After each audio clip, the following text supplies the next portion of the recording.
Bonjour à toutes et à tous et bienvenue à ce webinaire organisé par le Conseil de l'ordre vétérinaire. Je m'appelle Grégory Casseleux, je suis le fondateur de Wolf Learning Consulting, l'agence qui a le plaisir d'accompagner l'ordre sur cette initiative. Au-delà de l'enjeu de société, les signalements de maltraitance animale symbolisent pour nous vétérinaires une responsabilité que nous avons envers nos patients. Et le vétérinaire en exercice libéral est au cœur de la chaîne de soins des animaux et donc malheureusement également au cœur des signalements de potentielle maltraitance. Alors aujourd'hui, on ne va pas parler de dépistage ni de diagnostic des cas de maltraitance, mais de leur signalement avec trois objectifs principaux dans l'heure qui nous incombe. Le premier, c'est de connaître les obligations légales, puisque oui, en tant que vétérinaire praticien, vous avez des obligations légales autour des signalements de maltraitance animale. Ensuite, on vous montrera comment déclarer un cas sur la plateforme CalypsoVet, donc avec la nouvelle fonctionnalité qui est disponible pour déclarer de manière facile et tout en sécurité ces cas de maltraitance. Et enfin, on discutera et on échangera autour de notre sentiment de légitimité à prendre la parole sur ces sujets. Alors quand je dis on, en fait, c'est pas à moi, puisque je suis accompagné de deux personnes aujourd'hui qui vont faire la présentation, et notamment d'Estelle Prier. Bonsoir, bonjour Estelle. Bonjour Greg. Bonsoir, c'est un peu tôt en effet. Donc, Estelle est docteur vétérinaire, mais également responsable de la commission protection bien-être de l'animal du Conseil de l'Ordre. Et nous avons également Émilie Couquerc. Bonjour Émilie. Bonjour. Donc, Émilie est inspecteur en santé publique à la DDPP pardon, et au bureau bien-être animal de la DGL. Au passage, ça montre l'engagement du ministère sur ces sujets et également le soutien dans le développement de cette plateforme CalypsoVet. Alors, on a prévu 45 minutes de temps de parole à peu près, qui seront suivis de 15 minutes de questions-réponses, avec quatre grands thèmes. Donc, le constat actuel, pourquoi signaler en tant que vétérinaire, comment signaler donc avec une démonstration de la plateforme, et puis Émilie nous montrera également, et c'est important, je pense, pour tout le monde, ce qui se passe après les signalements. Alors, juste un dernier point avant de passer la parole à Estelle. Pour les questions-réponses, en bas, donc sur l'interface Zoom qu'on utilise, vous avez un bouton qui est Q et R et on va vous demander d'utiliser cette fonctionnalité pour nous envoyer les questions et si vous n'avez pas de questions, vous pourrez également, liker les questions pour nous aider à les trier puisqu'on a déjà fait ce premier webinaire mardi, on a eu énormément de questions, donc ça nous aidera à prendre les questions les plus pertinentes. Et vous pouvez également regarder, puisqu'on a la chance d'avoir, Christian Diaz avec nous aujourd'hui, qui va également répondre à certaines questions directement dans le chat, puisqu'on ne pourra probablement pas toutes les prendre à la fin du webinaire. Estelle, j'en ai terminé avec la petite introduction. Je te laisse la parole pour démarrer la présentation. Merci Greg. Bonjour à tous. Déjà, je suis ravie qu'il y ait autant de monde. Et donc, je vais vous parler aujourd'hui donc de ces maltraitances animales et on va commencer par un petit constat. Il n'existe pas de statistiques sur le nombre de signalements de maltraitance par les vétérinaires en France actuellement. Pour autant, intuitivement, il est évident que nous en rencontrons tous au moins une fois dans notre carrière. Par définition, le vétérinaire est un expert en bien-être animal, ce qui implique qu'il est en mesure d'évaluer la souffrance qui est infligée aux animaux. C'est parfois un diagnostic par défaut, par absence de soins, par manque de nourriture, d'eau, d'impossibilité d'exprimer des besoins physiologiques, du stress chronique, mais on est parfois confronté à des troubles non accidentels comme des brûlures et parfois même des cas qui vont aller jusqu'à la zoophilie. Donc pour commencer, et puis pour un peu évaluer votre ressenti actuel, on va commencer par deux questions auxquelles vous allez participer, qui s'affichent sur votre écran. Et je vais laisser Greg poser les questions. Donc 2 questions en effet, Estelle. Donc le premier, vous sentez-vous concerné par la détection des maltraitances animales dans la pratique de votre exercice? On espère que oui, puisque vous êtes avec nous aujourd'hui. Et le deuxième point, avez-vous déjà rencontré des cas de maltraitance active et ou passive en clientèle? Alors ces questions, bien sûr, s'adressent plus, aux vétérinaires, mais si vous êtes ASV, vous pouvez également, répondre, bien entendu. Tout à fait. Donc n'hésitez pas à répondre. On va en laisser encore un tout petit peu de temps. On a beaucoup de monde avec nous cet après-midi, ce midi là. Donc je vais fermer et on va partager les résultats, Estelle. Ah bah 100%, c'est formidable. Donc évidemment, j'imagine que si vous êtes là ce midi, c'est que vous vous sentez concerné par ces détections. Et en ce qui concerne le fait d'avoir déjà rencontré des cas de maltraitance, vous êtes 84% à avoir répondu oui. Donc, sachez que ces questions sont issues d'une enquête auprès de 760 vétérinaires, auxquelles 760 vétérinaires ont répondu dans le cadre d'une thèse en cours avec un groupe SUP. Je remercie Lucie Komorowski, qui est étudiante, et donc son professeur Agnès Benamou-Smith, qui ont accepté qu'on partage ces premiers résultats, bien que la thèse ne soit pas terminée. Donc, au niveau du questionnaire rempli, nous étions à 90% pour vous sentez-vous concerné par les détections et à 80% pour ce qui était d'avoir déjà rencontré des cas de maltraitance animale en clientèle. Donc, on est relativement similaires. Et donc, pour autant, une autre question demandait, évaluer le pourcentage de signalements consécutifs au fait d'avoir rencontré des maltraitances. Et on arrivait à 45%. Donc, la question qui suit, c'est pourquoi en situation, quels sont les freins qui ont été rencontrés par les vétérinaires pour effectuer un signalement. Donc, les vétérinaires pouvaient répondre à plusieurs possibilités.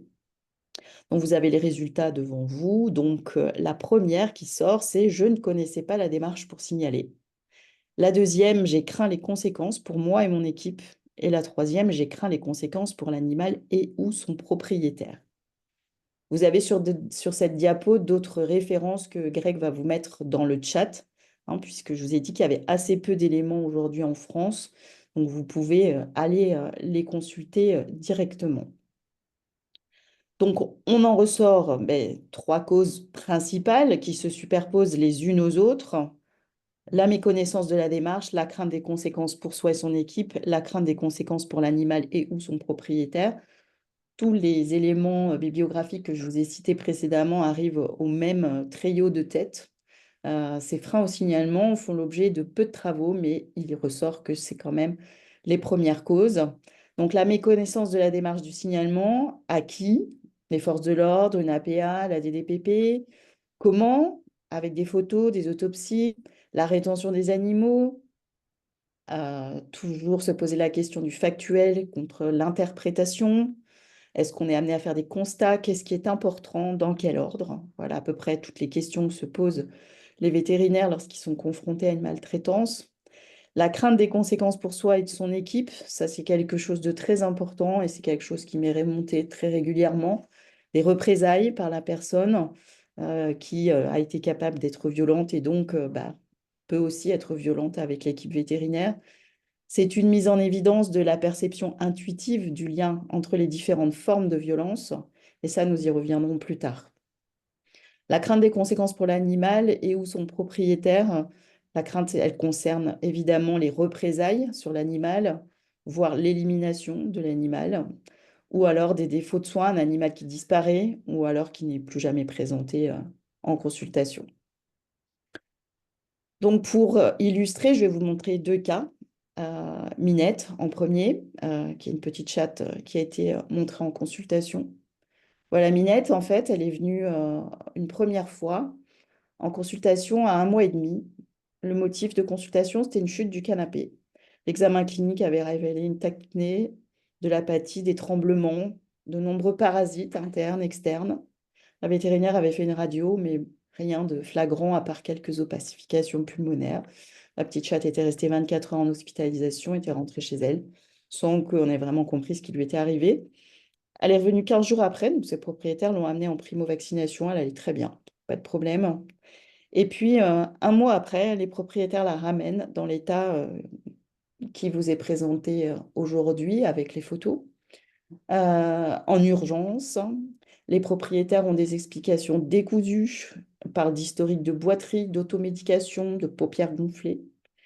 Et à l'examen clinique, la chatte a la tête et les oreilles gonflées et bleutées. Elle est en apathie plus, ataxique, des plaies au niveau du cou qui ressemblent à des hématomes avec des débuts de nécrose et un durcissement cutané.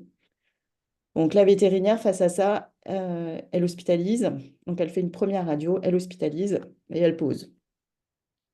Je m'arrête là. On reviendra après sur Minette. Et là, après, je vais vous parler de Yoda.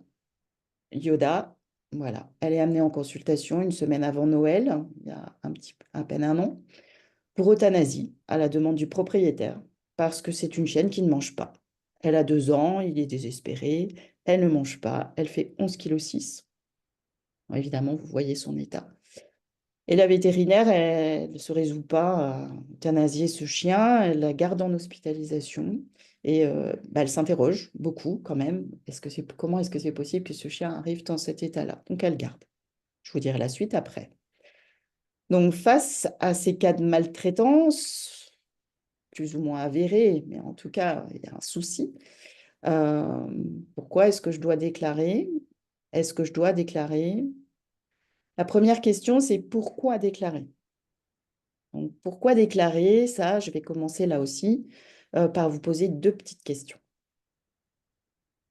Greg, C'est parti.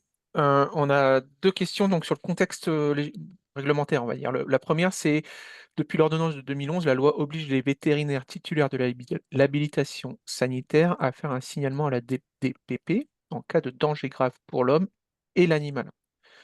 C'est un extrait du Code rural et de la pêche maritime. En avez-vous connaissance? Et la deuxième question, donc la loi dite Dombreval, pardon, du 30 novembre 2021 autorise le vétérinaire à la levée du secret professionnel envers le procureur uniquement pour toute information relative à des mauvais traitements sur un animal. En avez-vous connaissance également? On remercie au passage Véronique, Agnès et Joel pour les premières questions euh, et qu'on prendra en fin de webinaire. Voilà, je vais terminer. Les gens sont très réactifs. On a beaucoup, beaucoup de monde, hein.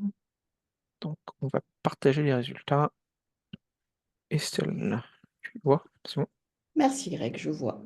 Donc, c'est assez similaire aux réponses de mardi soir, avec des réponses qui donnent donc 56%, je suis informée, et 58% pour la deuxième question. Donc, vous êtes en majorité plus informés que les 760 vétérinaires qui ont répondu en début de cette année, puisque seulement un tiers des vétos disaient être informés de leur obligation de signalement auprès de la DDPP et 3 quarts se sentaient peu ou pas informés sur la loi du 30 novembre 2021. Donc, de façon générale, même à 50%, on peut estimer que les vétérinaires méconnaissent les textes réglementaires concernant la lutte contre la maltraitance animale. Or, ce sont des textes qui les ont pourtant clairement identifiés comme susceptibles d'être des, pardon, excusez-moi, d'être des sentinelles des violences commises dans la société. Et il est donc intéressant de savoir sur quelle base s'assoit sur leur légitimité. Donc, on va avoir 3 onglets importants. Le premier onglet qui concerne le vétérinaire, son expertise, son devoir éthique. Donc, le vétérinaire, il a un rôle de sachant, c'est un expert dont l'un des objectifs de formation initiale est de connaître les impératifs biologiques des animaux avec de bonnes connaissances éthologiques afin d'être en capacité de s'assurer qu'ils sont placés dans des conditions prenant en compte leur sensibilité et leur bien-être. Cette phrase, elle est issue du référentiel de formation initiale des écoles vétérinaires. Son code de déontologie lui impose de respecter l'animal, c'est le R242-33 alinéa 8, et lorsqu'il est en présence d'un animal en péril, il s'efforce, dans la mesure du possible, d'atténuer sa souffrance. Un paramètre essentiel s'impose cependant à lui, il est tenu au secret professionnel, c'est le R242-33 alinéa 5. Le veto est donc soumis à plusieurs obligations éthiques qui lui imposent d'agir dans un cadre réglementaire, dans le cadre réglementaire de sa profession, dont le secret professionnel. L'activité vétérinaire est définie dans la loi comme une activité professionnelle centrée sur l'animal, son bien-être, le diagnostic des atteintes au bien-être animal, la prévention, le traitement, etc. C'est une profession réglementée qui s'exerce sous la tutelle du ministère de l'Agriculture, qui représente une autorité administrative envers laquelle il peut lever son secret professionnel.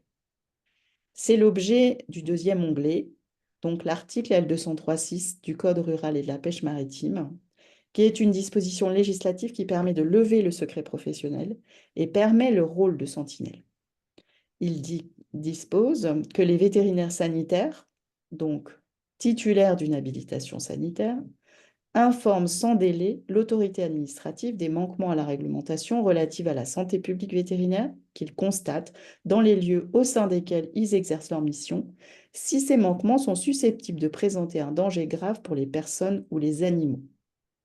Donc, on connaît ce texte parce qu'il concerne tout ce qui est maladie réglementaire, mais il concerne également les signalements de manquements susceptibles de présenter un danger grave pour les personnes ou les animaux. Et c'est une obligation pour les vétérinaires titulaires de l'habilitation sanitaire. Je rappelle que lorsqu'on fait sa demande d'habilitation sanitaire, on signe une lettre d'engagement à respecter ces textes. Le troisième onglet concerne la loi du 30 novembre 2021, loi visant à lutter contre la maltraitance animale et conforter le lien entre les animaux et les hommes. Dans cette loi, il y a pour la première fois la définition du secret professionnel vétérinaire, ainsi que les modalités de sa levée, grâce à une modification du Code pénal, l'article 226-14, auquel a été ajouté un cinquièmement qui est une disposition ajoutant le vétérinaire dans la liste des professionnels autorisés à lever leur secret sans risque de poursuite pénale, civile ou disciplinaire. Si le vétérinaire porte à la connaissance du procureur de la République toute information relative à des sévices graves, un acte de cruauté ou une atteinte sexuelle sur un animal mentionné aux articles 521.1 et 521.1.1, notamment les abandons, et les mauvais traitements sur un animal constatés dans le cadre de son exercice professionnel.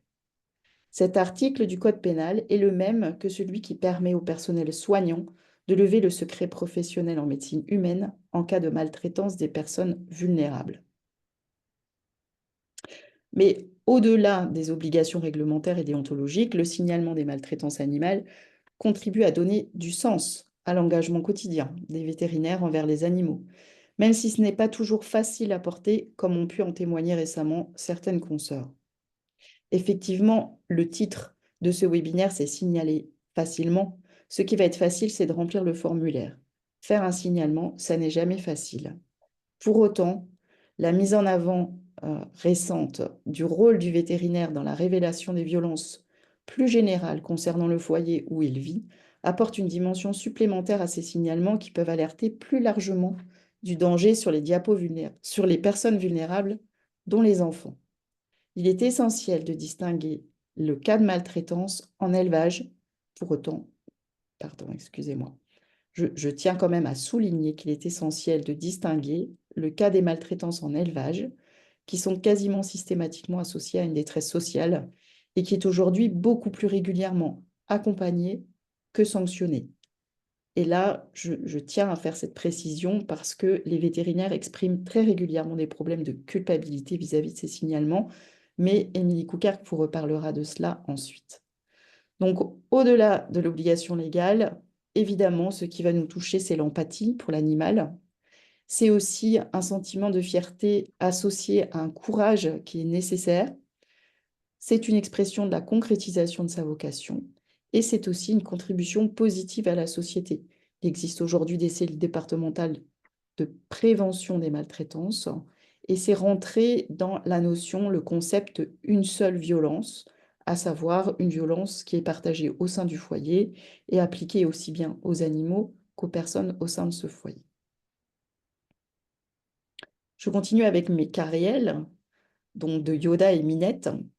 Donc, en ce qui concerne Minette, après sa première radio et son hospitalisation, donc je rappelle qu'elle est apathique, pas inconsciente, mais vraiment pas bien, la vétérinaire a tourné ça dans sa tête toute l'après-midi et donc a fini par faire une radio complémentaire.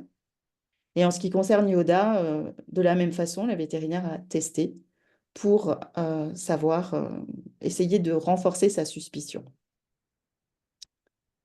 En ce qui concerne Minette, après réflexion, une radio de la tête est réalisée en plus des examens initiaux.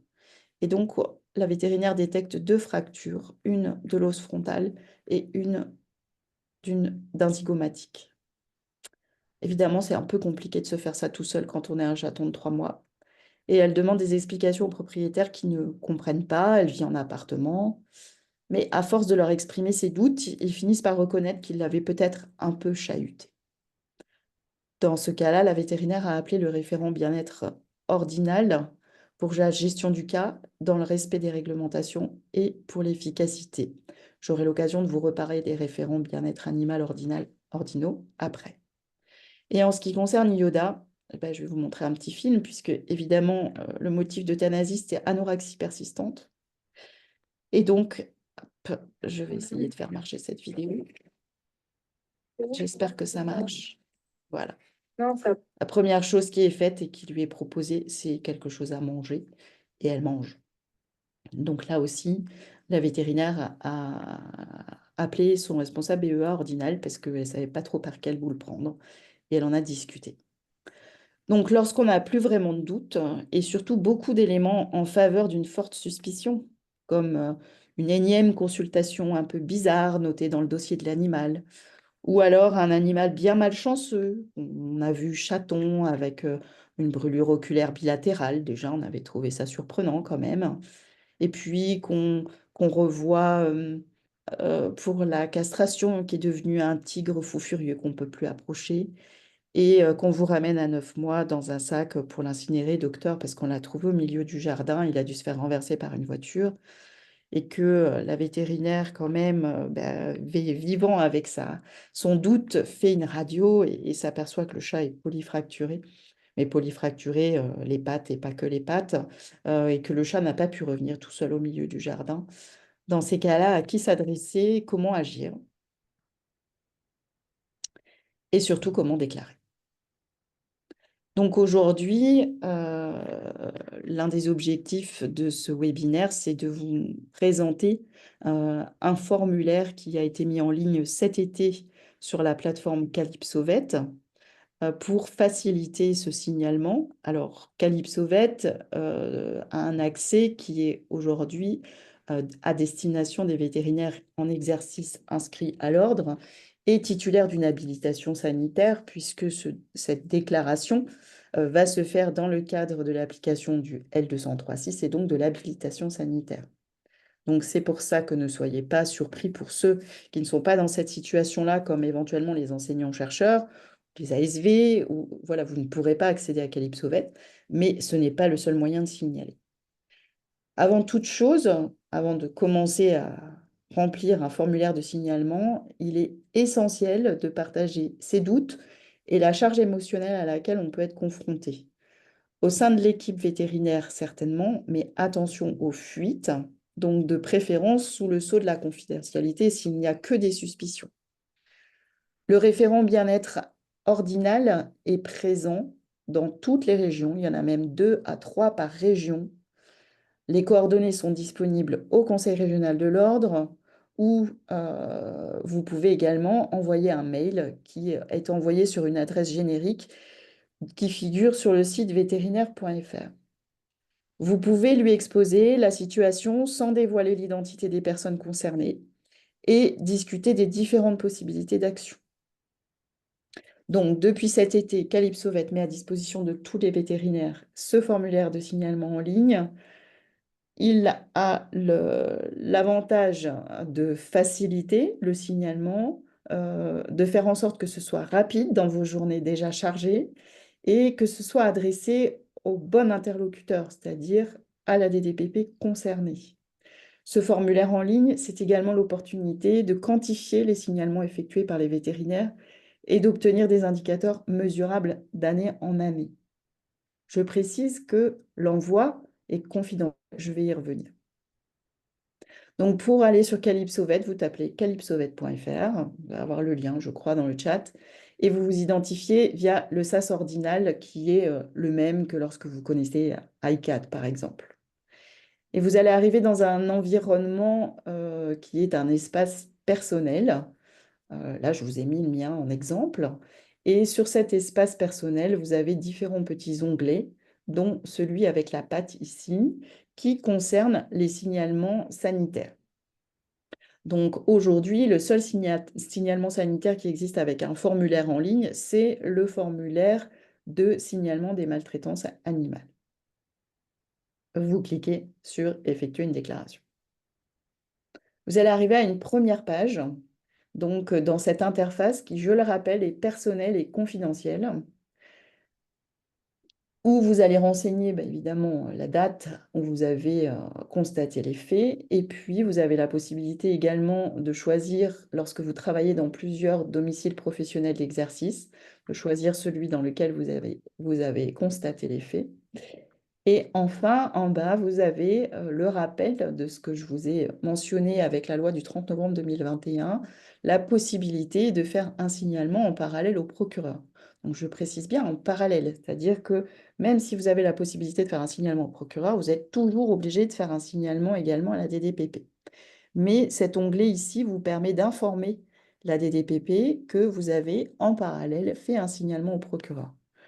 Lorsque vous avez coché oui, apparaît la possibilité de télécharger le récapitulatif de votre signalement après sa validation, mais il vous appartiendra toujours de le faire vous-même. Il n'y a pas de lien direct entre Calypsovet et le procureur concerné. Une fois que vous avez rempli cette première page, vous avez cliqué sur Suivant, vous arrivez sur les informations relatives à la détention. Et là, vous avez deux possibilités, soit le détenteur est un particulier, soit le détenteur est un professionnel. En bas de cette page et de toutes les pages, vous avez la possibilité à chaque fois d'enregistrer le brouillon et de quitter. Et votre brouillon sera conservé dans votre espace personnel et vous pourrez y revenir, soit parce que vous hésitez, soit parce que vous n'avez pas toutes les infos, soit parce que voilà, vous vous questionnez. En tout cas, il reste en stand-by et il n'est pas parti. Donc, à partir du moment où vous sélectionnez particulier, les informations qu'on va vous demander sont les coordonnées du détenteur. Il faut bien avoir en tête que plus vous donnerez de coordonnées et plus votre signalement pourra être pris en compte et mener à quelque chose auprès de la DDPP ou des forces de l'ordre. Si c'est un professionnel, vous avez un menu déroulant avec une liste d'identifiants différents, car on n'a pas toujours accès à toutes les informations. Le SIREN, le SIRET sont toujours en ligne sur infogreffe.fr si c'est tout ce dont vous disposez. Là aussi, plus vous aurez d'informations, plus il sera facile pour la DDPP de gérer directement et de commencer une enquête ou sollicitera éventuellement, si nécessaire, la justice. Il est important d'avoir en tête que le moindre signalement est important et parfois c'est la récurrence et ou la multiplicité des signalements qui priorisera le traitement. Émilie vous en parlera aussi. En particulier, moi, je souhaitais signaler que en ce qui concerne les otectomies, vous pouvez être amené à en voir beaucoup. La détention des chiens à otectomie n'est pas interdite. Par contre, la chirurgie d'otectomie ou la réalisation des otectomies est interdite. Et nous avons deux cas récents où la confluence des informations ont permis de confondre avec suffisamment d'éléments de preuve deux confrères qui vont passer en jugement avant la fin de l'année après une reconnaissance de culpabilité. Ensuite, vous passez aux anomalies remarquées, donc autant d'anomalies que celles constatées et par espèce. L'identification est souhaitable même si elle n'est pas toujours disponible, du coup l'onglet n'est pas obligatoire. Il est important de noter le nombre qui va donner aussi une valeur à l'importance des faits. Et la liste des anomalies est en liste fermée volontairement. Les abandons en particulier concernent les abandons en clinique lorsque les animaux ne sont pas récupérés ou lorsque vous les constatez en visite. Et il a été précisé également que vous pouviez cocher les animaux détenus dans des conditions non réglementaires qui vous permettent de faire un signalement sans rentrer dans le détail de ce que vous avez constaté. Enfin, une dernière page avec du contexte qui permet d'expliciter, signaler en particulier les suspicions de violences autres exercées au sein du foyer. Attention à ne certifier que ce que vous avez constaté vous-même et d'utiliser la formule au dire d'eux lorsque ces faits vous ont été rapportés. De la même façon, utilisez la formule lésion compatible avec, puisque vous étiez rarement présent au moment où la violence a été exercée sur les animaux. Pardon. vous avez la possibilité juste en face, en dessous, pardon, d'aller télécharger évidemment les documents, un maximum d'éléments, photos, radio, idéalement datés et identifiés. Lorsque vous arrivez à ce moment-là, vous allez avoir un récapitulatif qui s'affiche. Il correspond au courrier qui va être adressé à la DDPP automatiquement. Vous avez encore la possibilité de le modifier. Vous avez la possibilité d'aller visualiser les documents pour vous assurer que ce sont bien ceux que vous voulez transmettre. Mais attention, une fois que vous avez cliqué sur Valider, ce récapitulatif est envoyé à la DDPP, il ne peut plus être modifié. C'est exactement comme si vous aviez envoyé un mail. À partir du moment où on valide, il est enregistré dans un tableau récapitulatif où vous allez pouvoir suivre son statut.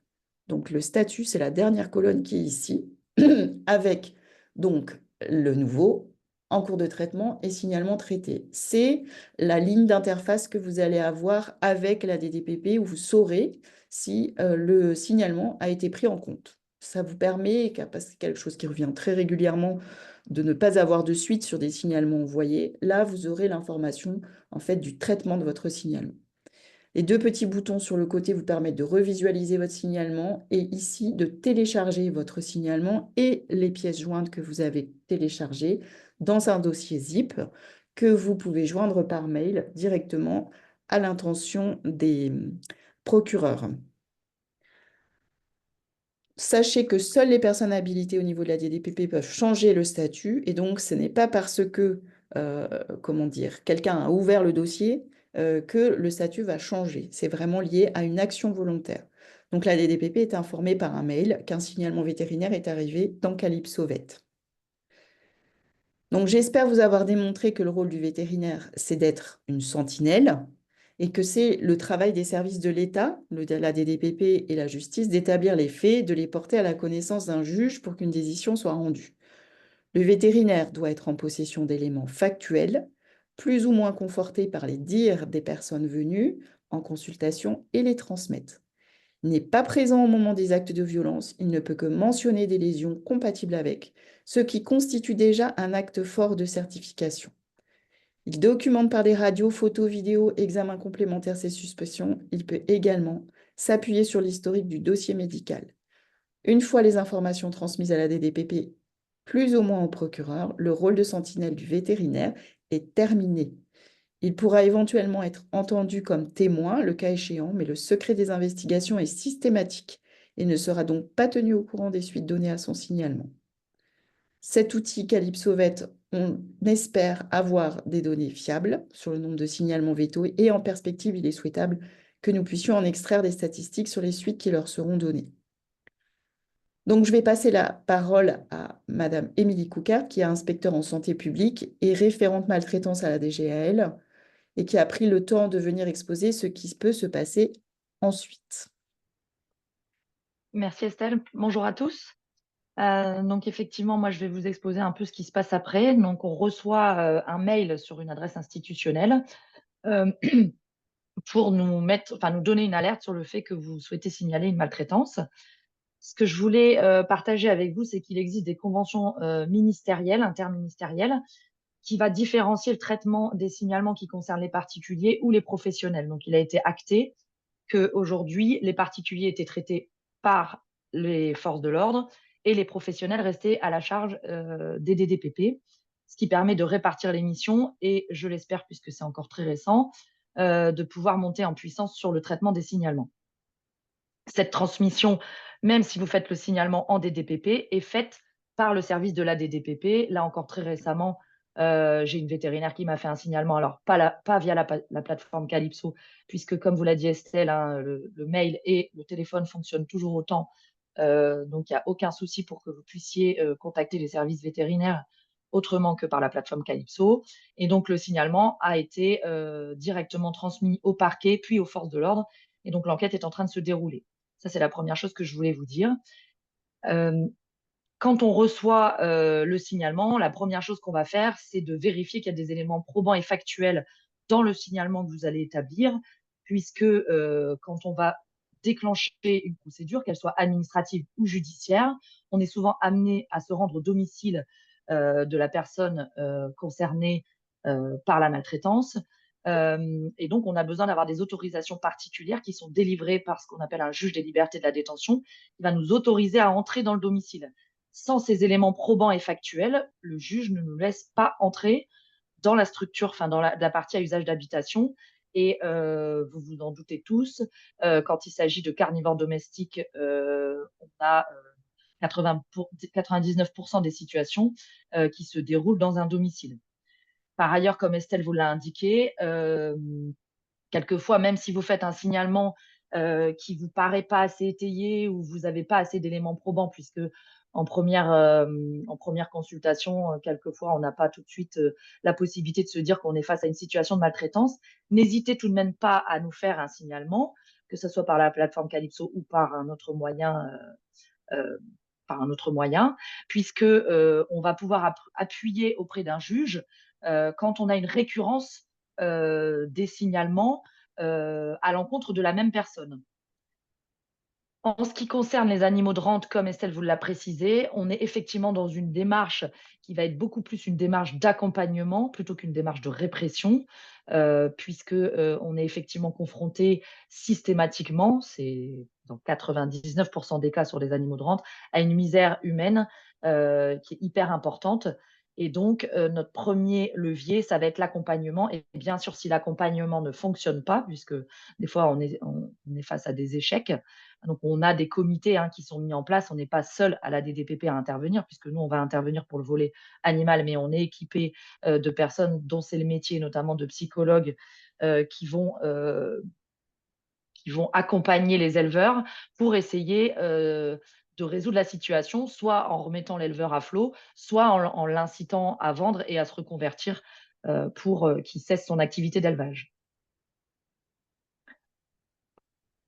Je vais vous présenter quelques cas. Donc ça, c'est un chat. Et c'est un dossier VIF. Alors, pour ceux qui ne connaissent pas l'acronyme VIF, VIF veut dire violence intrafamiliale. Donc là, pour la petite histoire, la Veto avait à plusieurs reprises vu des animaux qui étaient hébergés chez ses propriétaires, enfin chez ces détenteurs-là. Et c'était toujours pour des situations un peu bizarres, des fractures qui ne corrélaient pas avec la situation relatée par les propriétaires. Et au bout de la 3e ou 4e consultation, la vétérinaire se dit que là, quand même, double fracture bilatérale qui ne corrélait pas avec, encore une fois, le discours de la personne qui était une dame qui venait amener le chat. Donc, la Veto me fait un signalement. Du coup, je déclenche. Je déclenche parce que j'ai assez d'éléments pour permettre de déclencher une procédure, qu'elle soit administrative ou judiciaire. Là, il s'avérait que c'était une procédure judiciaire. Et en faisant mes investigations, on se rend rapidement compte que la personne qui ramène le chat est sous tutelle. D'après les dires de la Veto dans le signalement, elle nous signale quand même quelque chose qui est très très important, qui peut paraître anodin, mais elle nous dit que la personne, donc la dame, ne se comporte pas du tout de la même manière quand son conjoint est là et quand il n'est pas là, en termes d'ouverture de discussion. Et donc, on se rend très rapidement compte auprès de l'association tutélaire que la personne est effectivement victime elle-même de violences intrafamiliales.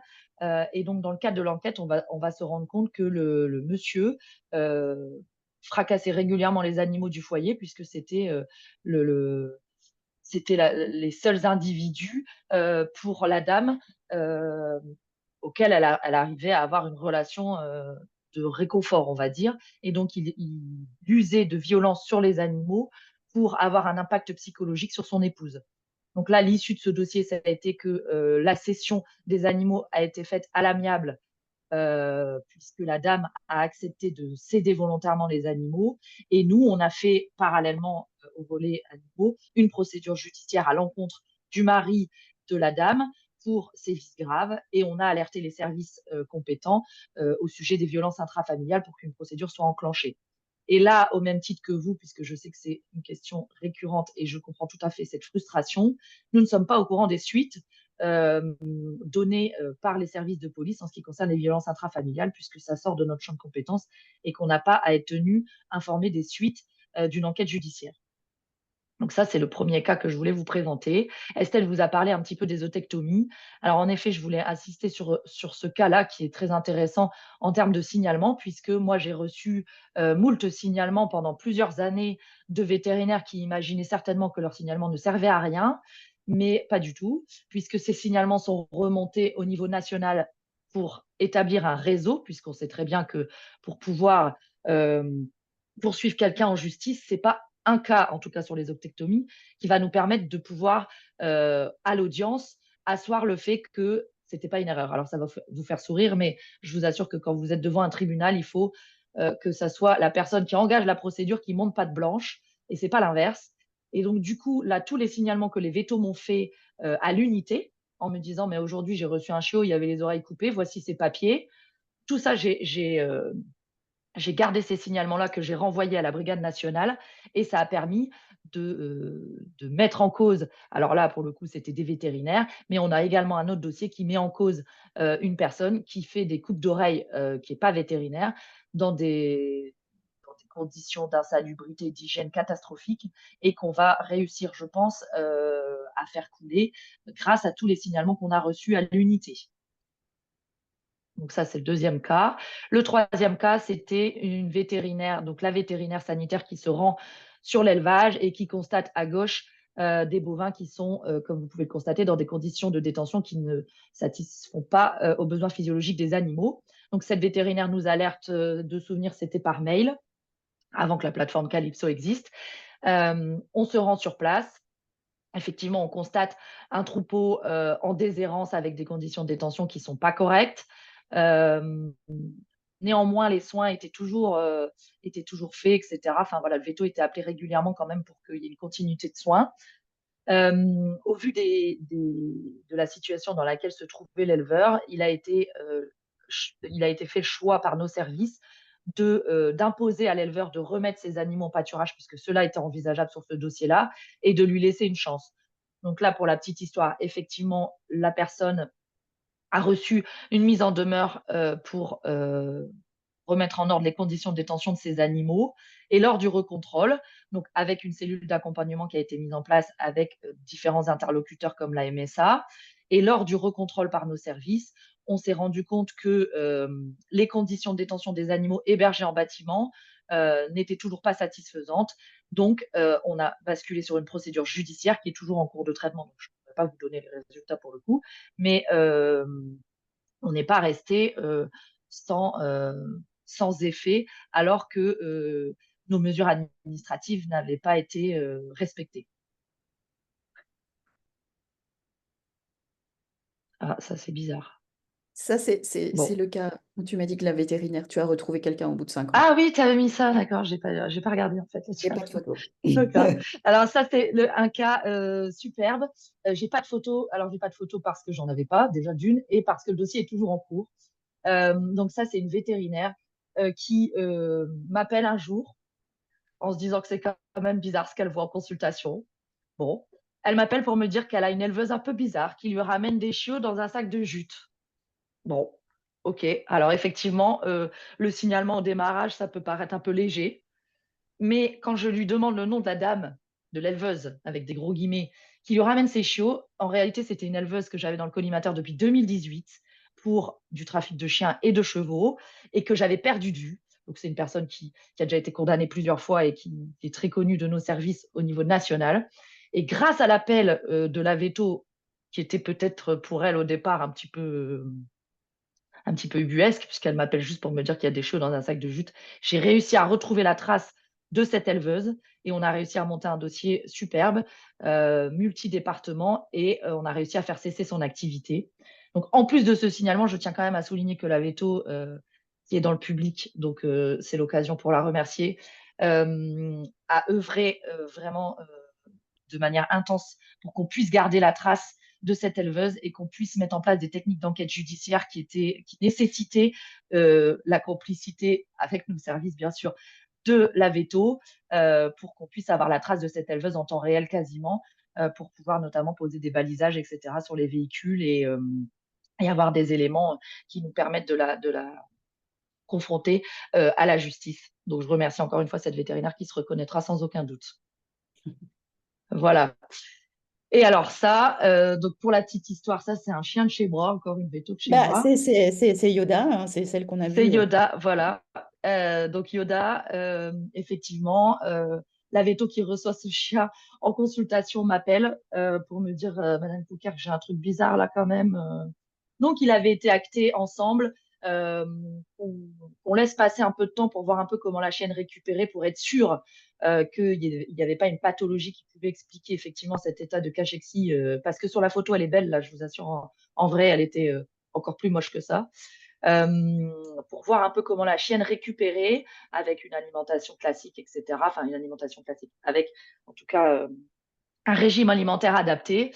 Et il s'avère que cette chienne, alors on n'a pas vu les photos d'après. Si, ça vient, ça vient, ça vient. Ah, voilà, pardon. Voilà comment est la chienne aujourd'hui. Et donc, la vétérinaire m'a fait un signalement officiel puisque c'était d'un commun accord qu'on attendait de voir effectivement comment la chienne évoluait. Donc, le signalement officiel a été fait la semaine dernière. Donc, moi, je vais déclencher là sur ce dossier-là une action en justice. Je vais poursuivre le propriétaire pour abandon volontaire de carnivores domestiques avec tout ce qui s'ensuit. Et après, c'est effectivement à la justice de faire son travail. Mais sur ce dossier-là, c'est un magnifique dossier qui, je pense, va être suivi par la justice sans aucune difficulté. Voilà un petit peu tout ce que j'avais à vous dire. Merci, Émilie. Donc voilà, donc on voulait finir quand même un peu avec cette happy end. Ne pas oublier que les maltraitances qu'on va rencontrer dans la grande majorité des cas dans notre consultation sont des négligences, parce qu'il y a une grande méconnaissance des besoins, parce qu'il va y avoir un manque de prise en charge de la douleur physique, psychique. Les troubles du comportement sont aussi l'expression d'une souffrance. Le non-respect de la réglementation et le trafic sont une grande source de maltraitance, la méconnaissance par les particuliers.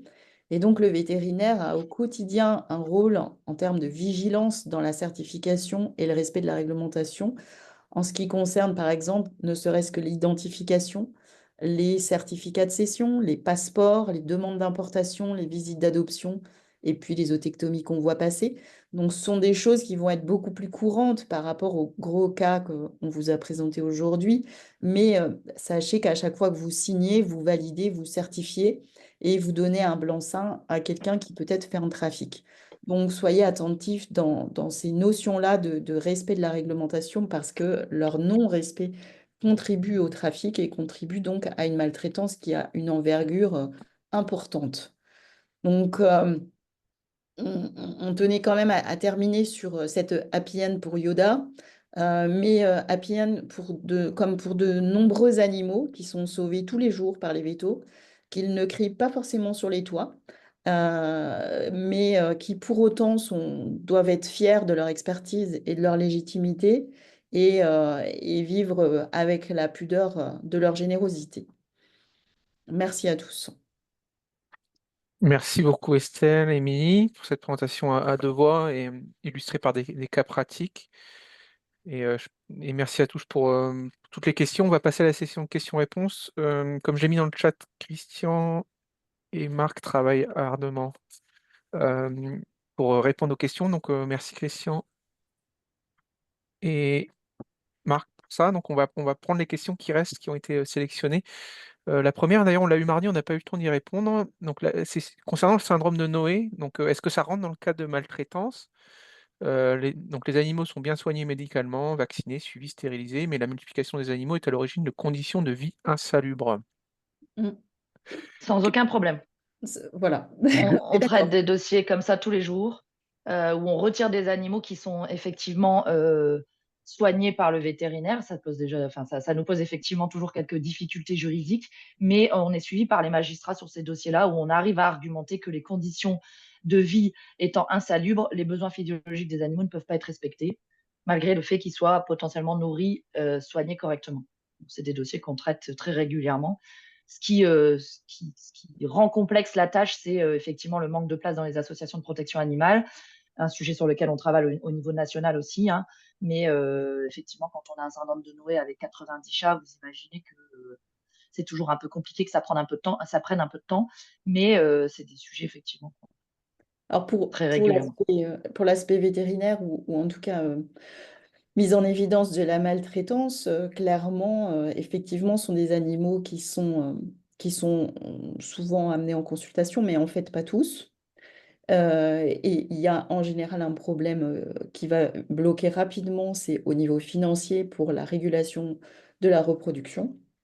Et on peut très bien avoir des clients qui initialement ont un peu plus d'animaux que d'habitude et ne pas forcément être conscients de l'emballement qui se produit à la maison.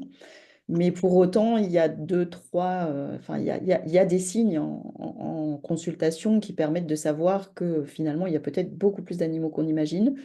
C'est souvent des animaux qui ont aussi beaucoup de mal à être en état de propreté parce que justement, ils sont dans des conditions de salubrité pas conformes, enfin pas acceptables. Et donc, c'est des clients qu'on voit et il faut faire la part des choses entre les multipossesseurs et les vraies personnes touchées par... C'est un trouble psychiatrique hein, reconnu aujourd'hui par ce syndrome. Et là, clairement, ne pas hésiter à signaler parce que la souffrance est réelle. Et souvent, ces gens-là sont dans un déni et sont toujours des dossiers délicats, mais il y a beaucoup d'expérience maintenant, comme l'a dit Émilie, pour gérer ces cas. Qui sont Merci. systématiquement gérés, pardon, si je puis me permettre, Ouais, qui sont vas-y, je t'en prie. systématiquement gérés en collaboration avec les services sociaux et les services de l'ARS, hein, Ouais. l'Agence régionale de santé, pour permettre de pouvoir traiter tous les volets, pas uniquement le volet animal. Merci, c'est clair. Merci pour ce point. Une question de Maëlys. Quel comportement adopter? Quelle communication avoir avec les propriétaires que l'on suspecte? Faut-il être transparent? Faut-il ne rien dire? C'est peut-être compliqué de répondre, Estelle, Ouais. mais... Non, non, c'est pas compliqué. C'est parce que j'ai fait plus court que mardi soir et que Mhm. j'ai oublié de citer, même si je l'ai mis sur la diapo, les travaux qui ont été faits par l'association AMA, donc Association contre la maltraitance animale et humaine, qui est présidée par une consoeur, Anne-Claire Gagnon, où je vous invite, les liens ont dû être mis dans le chat, à aller lire tout ce qui a été fait et en particulier le guide qui est mis à disposition gratuitement pour justement se renseigner et se former à, comment dire, gérer la situation sans se mettre en danger. Vous verrez qu'il est particulièrement bien fait sur des techniques pour éviter justement de se retrouver en situation de risque, d'être confronté à une violence, parce qu'en face de vous, il peut y avoir effectivement, et c'est souvent le cas, la personne qui amène est également subit les violences, mais parfois ça peut aussi être l'auteur des violences. Et donc, il faut toujours avoir en tête que lorsqu'on se retrouve dans une suspicion liée à de la maltraitance, c'est le fameux concept une seule violence hein, dont je vous ai parlé, que la personne en face de vous peut être dangereuse et donc il ne faut pas s'exposer inutilement. Et je vous invite vraiment, vraiment à aller sur le site de AMA. Les travaux pour la rédaction de ce guide ont été faits en concertation avec l'ordre. Donc vraiment, il y a vraiment tout intérêt à aller prendre connaissance de tout ce qui est mentionné et qui revient largement sur les risques à ne pas prendre lorsque on a une suspicion et le comportement le plus adapté à avoir. J'ai remis le lien dans le chat à la volée, donc vous avez le site dans le chat si vous le souhaitez, de l'association. Une question de Camille. Qu'entend-on par danger grave, selon vous? Tu en as parlé, Estelle, de Mm. ton... On en a Alors, parlé un peu mardi aussi, ça. l'interprétation du L203-6, hein, donc les dangers graves, il peut y en avoir plusieurs. On est dans le cadre de l'habilitation sanitaire et donc ça, c'est l'article qui caractérise l'obligation de signalement par le vétérinaire, donc les signalements sanitaires. Donc ces dangers graves pour les animaux ou pour les hommes ou pour les animaux. Les animaux ont été rajoutés en 2011, pardon. Et en l'occurrence, au départ, c'était plutôt tout ce qui était zoonose, donc maladie transmissible à l'homme avec un risque donc de danger pour l'homme. Donc ça peut être la rage, ça peut être aussi toutes les maladies qui sont recherchées en prophylaxie. Et justement, le texte a été, enfin, le texte a été interrogé plusieurs fois pour savoir si les dangers graves concernant les animaux, on parlait bien des maltraitances, et je peux vous confirmer, après interrogation des services de l'État, que le danger grave concernant les animaux concerne bien la maltraitance. Alors après, effectivement, la gradation, et on a eu la question mardi, de savoir si on devait signaler un propriétaire qui refusait de faire opérer son chien. C'est la question d'après, d'ailleurs, je te coupe, mais on a une question sur les refus de soins, négligence, tout ça aussi. Alors c'est lié, hein. C'est lié en fait, donc je peux répondre si tu veux dans la foulée. Mm, mm. Euh, Ouais, vas-y, je t'en prie, ouais. Donc, Mm. tout ce qui est refus de soins, soit parce que les gens ne veulent pas soigner, donc le détartrage, l'extraction dentaire, ou les motifs financiers, hein, qui peuvent être entendables, ce ne sont pas des motifs.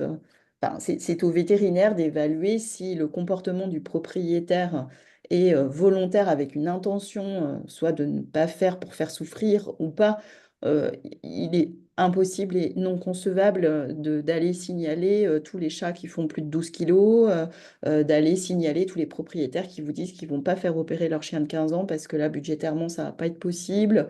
Enfin, il faut vraiment mettre du bon sens dans sa réflexion et se fier à sa sensibilité et à son estimation du contexte pour savoir si on est face à une maltraitance avérée, volontaire, ou si on est dans un contexte maltraitant, donc par négligence ou manque de moyens. Et évidemment, aujourd'hui, on est plus dans le contexte de la maltraitance avérée, à l'exception donc de ce qu'on a appelé la récurrence avec Émilie, où effectivement vous avez un propriétaire qui a un nouveau chat tous les ans et qui ne s'en occupe jamais et que ça finit toujours mal. Enfin, vous avez la capacité, vous êtes suffisamment expert pour savoir si en face de vous, vous avez un phénomène dangereux avec un phénomène qui risque de se reproduire sur d'autres animaux ou s'il y a un risque vital pour l'animal présenté ou pas. Ok, c'est clair, merci pour ce point. Alors, ça a été un peu répondu par Marc, je crois, dans le chat, mais je vais la reprendre parce qu'elle est revenue plusieurs fois cette question. Et c'est dans quel cas est-il pertinent de faire une déclaration au procureur en plus? Mm. Euh, Est-ce qu'il y a des situations particulières ou est-ce que c'est vraiment une décision, entre guillemets, du vétérinaire, quoi? Alors, je rappelle bien qu'en fait, c'est une possibilité, hein, donc en l'occurrence, c'est pas une obligation.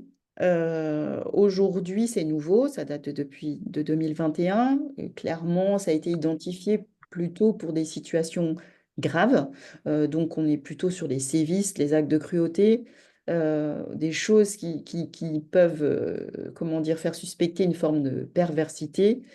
Et également dans le cadre où vous avez une forte suspicion de violence intrafamiliale, comme a évoqué Émilie, avec un propriétaire, un détenteur, une personne qui va se livrer au sein de la consultation et qui va vous exposer des faits ou même parfois vous montrer des lésions sur elle-même, ça arrive aussi, en expliquant qu'elle subit les mêmes violences que l'animal concerné ou qui va même parfois vous donner la clé en disant, vous comprenez pas parce que bah, c'est pas raccord entre ce qu'on vous explique du déroulement par rapport à la lésion que vous observez et la personne va s'effondrer, vider son sac et vous exposer en plus des maltraitances qui ont été faites sur l'animal que par ailleurs, elle, voire ses enfants, subissent également des maltraitances.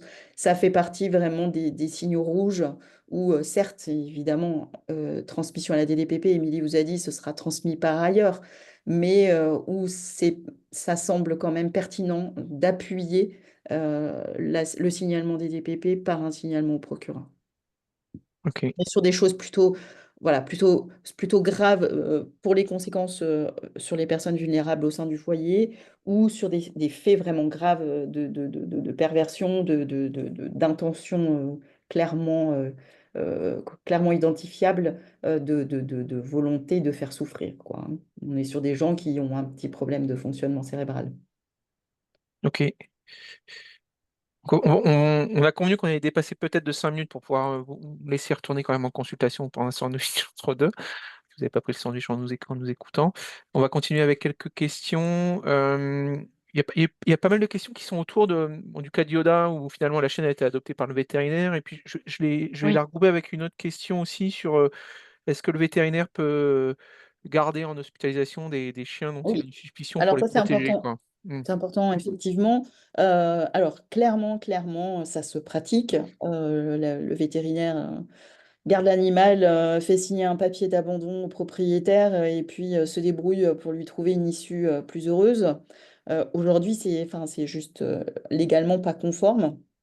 Et franchement, le meilleur conseil que je peux leur donner, c'est de prendre contact avec leur DDPP pour que dans ces situations-là, il y ait un accord et on va dire une transparence pour que l'animal puisse être cédé en toute légalité.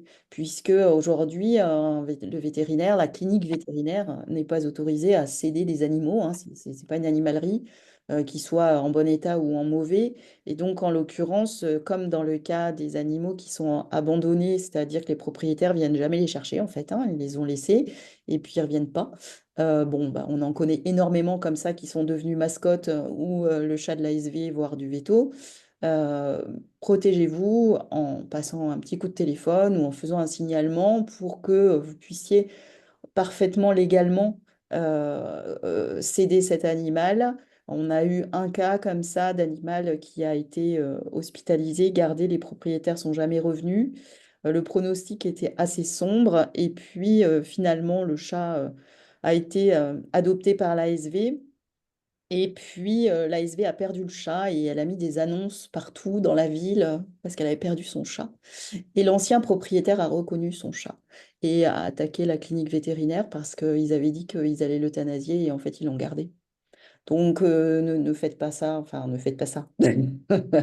Vraiment, il vaut mieux. Alors là, pour le cas d'Yoda, juste hein, quand même, la session a eu lieu entre effectivement Oui, le propriétaire, enfin le détenteur et qui était bien la Oui, personne désignée détenteur. sur le fichier CAD et la vétérinaire.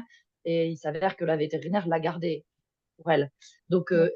juridiquement, on n'était pas trop mal, mais effectivement, des fois, j'entends des trucs comme le cas du chat vif du départ. Là, c'était beaucoup plus borderline d'un point de vue juridique et on a un peu tremblé. Euh, alors même que, en fait, si en temps réel, ça aurait pu se faire, la DDPP peut tout à fait prendre ce qu'on appelle un procès verbal de retrait et donc immobiliser l'animal d'un point de vue légal à la clinique veto. Ça, c'est tout à fait envisageable. Donc la On a règle eu des d'or, cas c'est de de vous figure. contacter, quoi, Amy. Ouais. Hein. Oui, alors après, il faut avoir un numéro parce que je vois pas le chat, mais je pense que certains vétérinaires diront que c'est un peu compliqué d'avoir les DDPP au téléphone, ce que j'entends bien. L'idée, c'est d'avoir quand même le numéro comme maintenant, il y a des référents bien-être animal aussi dans les DDPP qui sont identifiés. L'idée, c'est quand même d'avoir la ligne directe ou le portable de cette personne-là pour que en temps réel, vous puissiez, à défaut d'avoir un procès verbal de retrait, au moins un écrit, un mail ou un Mm. texto de la part de la personne de la DDPP qui vous dit OK, c'est bon, vous le gardez en attendant l'action judiciaire qui va être déclenchée. Au moins, ça vous couvre. Ça Mm. vous couvre si jamais derrière, il y a effectivement un propriétaire qui va se manifester, je ne sais pas combien de temps plus tard. Mm. Ça Et vous permet de. je rappelle aussi effectivement les référents BEA ordinaux, les conseils régionaux ordinaux en général des relations un peu plus directes avec les DDPP et ont parfois les numéros. Donc voilà, faut pas hésiter si vous n'arrivez pas à joindre votre DDPP et vous n'avez pas le numéro. Ce qu'il faut avoir en tête, c'est que en période hors crise, lorsque vous recevez un mail de vos DDPP, vous avez souvent la signature en bas avec le numéro de téléphone direct et gardez-les. Oui, ok, très clair.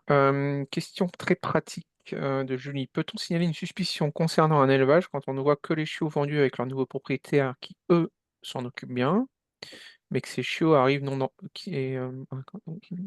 règle, quoi. C'est, en gros, pas de certificat, pas d'identification, ou dans un état catastrophique. C'est Alors important. oui, Mm. bien sûr, c'est même une Oui, obligation. c'est Ça nous important. permet, ça c'est vraiment le cas excellent qui nous permet de mettre en alerte sur des élevages dont on n'a pas forcément eu connaissance de dysfonctionnement. Donc là, le veto a vraiment un rôle très important à jouer, c'est-à-dire que, alors, c'est pas au premier signalement qu'on va forcément déclencher, mais j'ai des dossiers en tête, effectivement, où on reçoit de différents vétérinaires, même des fois de France, qui nous signalent des chiots arrivés de tel établissement, et au bout de deux, trois signalements, on déclenche et c'est souvent avéré, ouais, effectivement. Non, non, vous avez C'est tout à fait. exactement le même concept que les zootectomies, hein. C'est-à-dire Oui, que la personne que vous avez en face de vous, la propriétaire du chiot, n'a pas, ne craint rien au niveau de la justice, entre guillemets. Mais par contre, puisque c'est pas elle qui a coupé les oreilles et qu'il est autorisé d'avoir un chiot avec les oreilles coupées en France, ce qui était un paradoxe, hein. Mais par contre, le fait de remonter les informations qui sont associées au chiot et donc la provenance, l'origine et toute information en fait qui va ramener à bah, la cause en amont va aller nourrir des dossiers incrémentés à chaque fois, quoi. Ok, ok, Mhm. c'est clair. On va reprendre une dernière, une question de Pierre. Les professionnels peuvent maltraiter, entre guillemets, hein, leurs animaux par détresse, mais pas mal de particuliers maltraitent aussi par leur incapacité. Est-il un accompagnement pour eux, donc pour les particuliers, comme pour ou seulement une démarche répressive? Émilie, tu en as parlé, je crois que les professionnels, en gros, vous les gérez un peu différemment, Alors, mais qu'en est-il des oui. particuliers, quoi? Ouais. Alors, au niveau des particuliers, ça va être systématiquement une procédure judiciaire qui va être enclenchée, puisqu'effectivement, il n'y a pas de cellule d'accompagnement pour des particuliers. Mais il y a de plus en plus de tribunaux qui mettent en place des stages d'alternative aux poursuites, et donc ils ne vont pas condamner les gens d'un point de vue pénal, mais ils vont en réalité leur faire subir, puisque c'est quand même imposé, donc voilà, leur faire subir des stages de sensibilisation bien-être animal, de sensibilisation aux besoins physiologiques de telle ou telle espèce. Donc ça, c'est en train d'être mis en place pour justement que ces gens-là, même s'ils sont dans la difficulté, ne restent pas impunis puisque ce stage leur est imposé et est payant. Mais ça permet quand même d'éviter des interdictions de détenir, etc., par méconnaissance. Quand on voit qu'ils sont de bonne foi, en fait, c'est aux enquêteurs d'orienter un peu le magistrat sur les suites qu'on souhaiterait voir sur ce dossier-là. Donc, on essaye aussi, dans certains cas de figure, de faire de la pédagogie envers ces propriétaires-là plutôt que de la répression, sachant que systématiquement, les dossiers sur des particuliers ne partent pas non plus au judiciaire, hein. Mmh, Heureusement, parce qu'il y a déjà plus de place dans les tribunaux, donc laissons la place pour les vrais malfrats. Sinon. Mm. c'est clair. Merci à toutes les 2. Et ben, écoutez, on va s'en tenir à ça. On a quasiment répondu à toutes les questions, grâce à, encore une fois, à Marc et Christian qui ont fait beaucoup de travail, dé pour répondre par écrit. Voilà, je pense que c'est important, on a eu beaucoup de messages de remerciements mardi et encore ce soir. Je pense de souligner, l'importance de ces, 2 webinaires, de la prise de parole de l'ordre, sur ces sujets, aussi de la collaboration aujourd'hui entre Émilie et Estelle, hein, qui montre, on va dire, qui matérialise, le travail qui est fait parfois, comme Estelle l'a dit, sur lequel on a tendance à pas communiquer, de manière, active, d'un point de vue, un peu un syndrome de l'imposteur peut-être, encore une fois. Mais voilà, je voulais, en tant que vétérinaire, moi, même si j'ai peu pratiqué, voilà, je pense que je voulais prendre un peu la parole, si je pouvais me permettre, au nom de l'audience, de vous remercier toutes les 2 pour le temps que vous avez passé et puis les institutions que vous représentez sur ce sujet qui est si important, pour nous vétérinaires et pour notre société. Voilà, je vais en terminer là-dessus, avec, comme d'habitude, mon j'essaie de pas pleurer pour terminer parce que c'était un sujet qui a pris aux tripes. Voilà, on voulait vous remercier tous pour vos messages de remerciement dans le chat, pour votre participation. On va terminer le webinaire, il y aura une petite enquête de satisfaction qui va sortir. C'est important pour nous que vous fassiez un retour sur ce que vous a plu et moins plu et puis également, pour voir si on peut, renouveler ces initiatives avec l'ordre. Merci à tous et puis à très bientôt. Merci encore une fois Estelle et Émilie. Au revoir. Merci. Bonne journée à tout le monde. Merci.